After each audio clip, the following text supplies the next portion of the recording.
Durante la evolución del hombre en las distintas épocas de este mundo contemporáneo, en el plano cultural, político y social, la Iglesia tuvo que tener en cuenta su manera de pensar, hacer y sentir. Es por ello que la misma está llamada a dar respuestas coherentes con el devenir de las épocas, cuidando y transmitiendo la esencia del mensaje cristiano. El surgimiento de la doctrina social de la Iglesia se da durante la segregación de la Iglesia y en momentos de grandes complejidades. Todo esto permitió realizar nuevos planteamientos sobre el mensaje, lo que no fue bien recibido en la doctrina de León XIII. Hubo luchas que la Iglesia debía enfrentar a finales del siglo XIX, que fueron diversas las características de cada país. Los aspectos sociales hacen alusión a la vida del hombre con todo lo que conlleva su entorno y con la Iglesia. Así, por ejemplo, en España se transitaba una distancia social, cultural y económica. Su crisis económica fue prolongada y se fundó la Segunda Internacional de 1889, anterior a la Rerum Novarum de 1891. También surgen masas de proletariado y un reducido grupo de dueños de producción. En Italia, el Estado liberal sitúa a la Iglesia en un espacio con masas proletarias, un capitalismo que ignora la problemática social, subordinación de la Iglesia al Estado, intervención en lo educativo, expansión del laicismo. El catolicismo había decrecido en su dinamismo. En Francia surge un nuevo régimen con características laicistas. También surgieron decretos que disuelven la Compañía de Jesús y otras congregaciones. Se cierran conventos y se expulsan religiosos. Además, se suprime la enseñanza religiosa en las escuelas del Estado.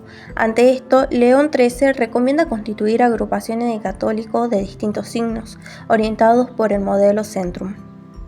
En Alemania se dio lugar a la segregación social de los católicos y se aplicó una legislación social presionado por el partido católico el Centrum. Dicho partido presentó proyectos al gobierno sobre salubridad, seguridad en establecimientos industriales, no emplear niños menores de 14 años, protección al trabajo femenino, entre otros. Cae el imperio que trae la igualdad legal de los católicos, mientras que en Francia, con su mayoría sociológica católica, no evita la segregación institucional de los católicos. Hubo elementos que contribuyeron a la segregación de la Iglesia. Por ejemplo, la hostilidad cultural. León XIII, al hablar de la civilización cristiana, remarca la forma de civilización que contradicen al Evangelio. En la hostilidad educativa, Pío XI menciona en su encíclica esta hostilidad, que se da por el incremento de las medidas tendientes a la supresión de la enseñanza religiosa. En la hostilidad política, León XIII destacaba la correcta interpretación acerca de la libertad y ponía atención sobre las obligaciones ciudadanas. En su encíclica Divini Redemptoris sobre el comunismo y la encíclica sobre la agresión de la Iglesia ponen en manifiesto la llamada que hacen a la misma sobre las políticas hostiles. En la hostilidad moral se considera la familia como elemento central. León XIII defiende el concepto de matrimonio como valor permanente en la doctrina. En la hostilidad doctrinal predomina la forma de gnosticismo, la soberanía del individuo frente a la voluntad de Dios.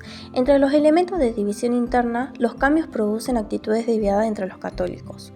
León XIII advertía sobre evitar las disensiones, qué debía entenderse por democracia cristiana y cuál debía ser la línea de acción. La elaboración de tales documentos no debe perder de vista un elemento, el de la coherencia en su elaboración, a favor del orden natural, la dignidad de la persona, el bien común y el respeto a la sociedad. Con el avance material del mundo es necesario nuevos acercamientos para poder adaptarnos, considerando aspectos como una fase intermedia, donde el pontificado Pío XII en sus encíclicas tratarán temas como los que los pueblos seguirán la vía de la paz y las causas sociales y políticas. Ante los nuevos problemas, la doctrina social de la Iglesia debe enfocarse con una perspectiva mundial. Es el nexo con una nueva dimensión del mensaje.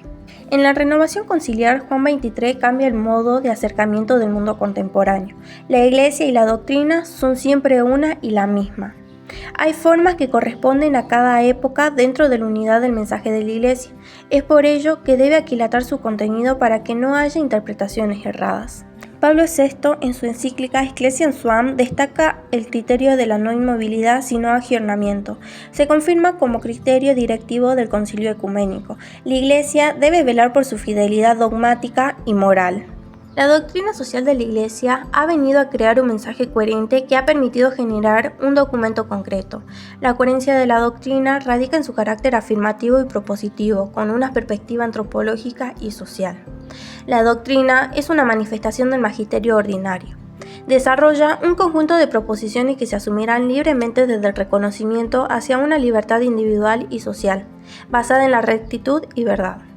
Reitera que los hombres son libres a fin de establecer fórmulas temporales, en ocasiones buscando el bien común, respetando su dignidad y la ley natural.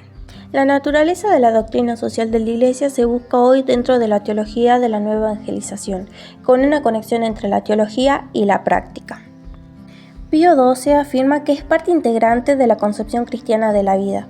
Siguiendo con lo afirmado en la Gaudium et Spes I, la Iglesia se siente solidaria, cuanto forma parte del género humano y de su historia.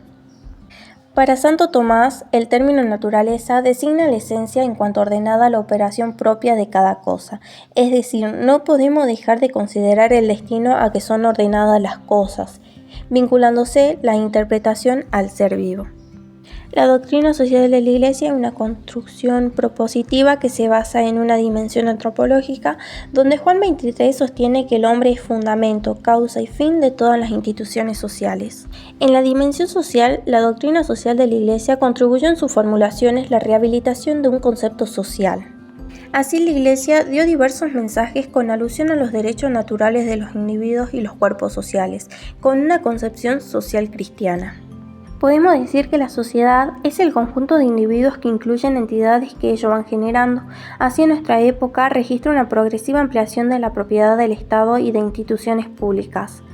Por esto, Juan 23 establece una relación vertical entre sociedad y Estado. He aquí el principio de la función subsidiaria, que solo es lícita cuando se exige una manifiesta necesidad del bien común. La Iglesia se ha manifestado ante la sociedad mundial, expresando su criterio. Hay que esforzarse para favorecer una orientación cultural personalista y comunitaria, abierta a la trascendencia del proceso de integración planetaria. En la dimensión epistemológica se retoma en época contemporánea los fundamentos de la doctrina social de la Iglesia, que son los pilares del pensamiento expresado por la Iglesia, para conocer la validez y rectitud de los mensajes que se emiten. Así, en la tradición bíblica, la doctrina social de la Iglesia se la define como el conjunto de orientaciones, doctrinas y criterios de acción cuya fuente es la Sagrada Escritura. Junto a un origen común con el judaísmo, se dan dos especificidades en el cristianismo que le dan una nota diferencial. La primera es la referente a la ley que procede del código mosaico, por lo que el judaísmo carece de actitud misional, mientras que para el cristiano es una misión predicar por todo el mundo. La ley es un mandato universal. La otra especificidad trata del mandato del amor. 1 Corintios 13. La caridad no es jactanciosa, no se alegra de la injusticia, se complace en la verdad, todo lo espera, todo lo tolera. Los cristianos primitivos eran judíos que vivían en un ambiente helenizado. Es por esto que el cristianismo intenta asimilar elementos de la cultura griega. Utiliza el modelo platónico de la filosofía griega con posibilidades de asimilación. En el mundo de las ideas, las esenciales son el bien, la verdad y la belleza. Estas ideas pasan a ser lo que caracterizan a Dios. El cristianismo anuncia que Cristo, Logos, razón, era lo que la filosofía buscaba desde sus orígenes. En el sentido práctico de los romanos se destacó el desarrollo del derecho natural. La verdadera ley es una recta razón conforme a la naturaleza de todos los hombres. Es perdurable e impulsa con sus preceptos a cumplir con el deber. No es lícito suprimir y derogar tal ley. Habrá siempre una misma ley para todos. Concluyendo, podemos decir que sin duda los cambios actuales a nivel mundial son distintos a otros tiempos, porque todo es más acelerado, las inquietudes, la demanda del hombre son diferentes.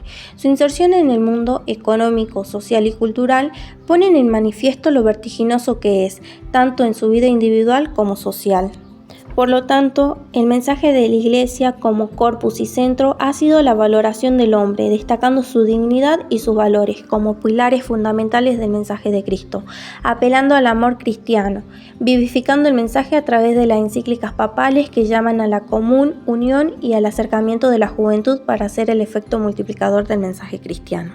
La doctrina social de la Iglesia, con su mensaje unificador, coherente, basada en los valores como la solidaridad, el bien común, iluminará los problemas que surgen en nuevas épocas, enfocándose en la justicia y en la dignidad de la persona, y alentando a convivir en sociedad donde cada uno pueda crecer y desarrollarse para alcanzar su plenitud. La doctrina social de la Iglesia como enseñanza moral de la Iglesia no solo es teoría, sino que también es práctica, puesta en manifiesto de la vida en sociedad.